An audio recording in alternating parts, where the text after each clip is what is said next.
Welcome, you're listening to Verse of the Day with iDisciple. We hope a new verse every day of the week encourages you. Today's verse is Job chapter 31, verse 32. But no stranger had to spend the night in the street, for my door was always open to the traveler. If you had the power to eliminate future temptations by setting up guardrails today, would you do it?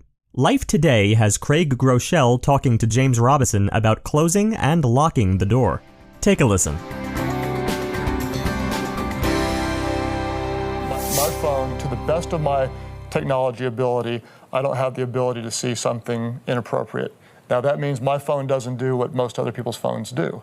I don't have the ability to download apps that's controlled by somebody else. I don't have different forms of social media on my phone. I actually have someone else post for me when I post. I don't have a normal browser on my phone. I have that blocked out. Then I actually have a back door to the browser blocked out as well because my youth pastor taught me how, something you learn from kids, of how you get around it. And so, most 12-year-olds will know how to get around this. And, you might look and say, okay, well, Craig, you're a pastor of a church. Are you really that weak, And you could ask that question. Doesn't matter who you are. Or you could say, are you really that wise? Because there may be a day when I'm vulnerable, not today, and it probably won't be tomorrow. But why in the world would I resist a temptation in the future if I have the power to eliminate it today?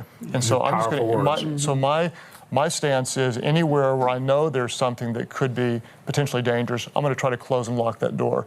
And so, I've done that with our parents, with our children. And then what's really interesting is a wife will say to, a husband on staff, like, are you really that weak? Well, Pastor Craig does that, and why do we not? And so I want to set an example that anywhere there's a temptation we could eliminate it, let's eliminate it.